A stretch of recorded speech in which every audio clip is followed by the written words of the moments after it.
समझाएं, कम से कम 2 घंटे बिठाएं आवश्यक रूप से कि आप लोग जो भी पढ़ो, लेकिन आपके सामने बिठा करके 2 घंटे के लिए कहेगा आप किताब पकड़ के रखो। किताब पकड़ के रखेंगे तो 2 घंटे में आधा घंटा निश्चित रूप से पढ़ेंगे। इस बात का आप जरूर ध्यान रखें। साथ ही एक वर्तमान में एक ज्वलंत मुद्दा बना हुआ है, वो है जमीन का।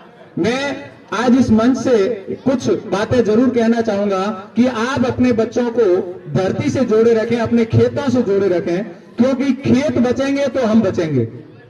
इसी आधार पर मैं 5 मिनट आपके लेना चाहूंगा कि इन बच्चों को आप जब, हालांकि हमारे यहाँ की परंपरा भी है और मैं देखता भी हूँ अपने यहाँ के बच्चे जो राजकीय विद्यालयों के हैं वो कम से कम सभी घर पे अपने अपने खेतों में जाते हैं, लेकिन जो नहीं जाते हैं कम से कम बारिश के ऋतु में आप उनको अपने खेत में अवश्य ले जाएं। ये बच्चे खेत जाएंगे, खेती देखेंगे, भले आप 1 घंटा ही सही खेती जरूर करवाएं, तो इनको खेत के प्रति प्रेम होगा। नहीं तो इन बच्चों का खेत के प्रति प्रेम मोह भंग हो जाएगा।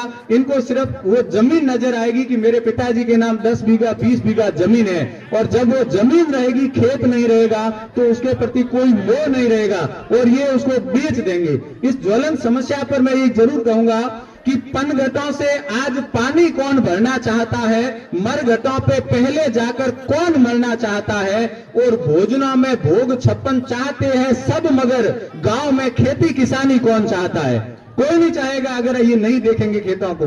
और फिर होगा क्या? फिर होगा कि गेहूं और धान जानती नहीं है जो प्रजाति अन्न के महत्व को कभी न जान पाएगी नहीं, किसान के पराक्रम को धूल सनी देह का मजाक ही बनाएगी पराई भूमि में कहीं ठिकाना कोई, सदा के लिए ही जन्म भूमि भूल जाएगी ये भूल खानदान और खलिहान, खेत बेच देगी और रोटियां कमाएगी। ये स्थिति होगी हमारे सामने, खेत बेच देंगे और वहां पे कोई 20 बाई 20 के मकान में जाकर के रह जाएंगे, जो हमारे लिए बहुत घातक होगा। इसलिए थोड़े से मोह के लिए मैं आपको इस मंच से कहता हूं, आप बिल्कुल कंपनियों के पीछे मत भागिए। 14,000 रुपए हमारे को अभी तो ज्यादा लगते हैं, लेकिन 5 साल बाद 10 साल बाद ये कंपनियां इतनी सोलर प्लेटें लगा रही है, तो इनको धोने के लिए पानी कहां से लाएगी? है अपने यहाँ पे तो नहर आएगी, हम देखेंगे। और जो नदी जोड़ो प्रोजेक्ट था श्रीमान अटल बिहारी वाजपेयी का, कोई न कोई सरकार, हालांकि ये सरकार पिछले 12 साल से नहीं कर पाई है, लेकिन कोई न कोई सरकार जरूर कुछ करेगी और यहाँ पे नहरें आएगी, और उस समय जिसके पास 10 बीघा 20 बीघा जमीन होगी वो तो करोड़पति बनेगा, और ये कंपनियां वाले छल करके चले जाएंगे, हमारे साथ कुछ नहीं रहेगा। इसलिए एक छोटी सी कविता अंत में यही कहना चाहूंगा कि जिसके पास चली गई मेरी जमीन, जिसके पास चली गई मेरी जमीन, उसी के पास अब मेरी बारिश भी चली गई। अब जो गिरती है काली घटाएं उसी के लिए गिरती है, कूकती है कोयलें उसी के लिए उठती है धरती के सीने से सौंधी सुगंध।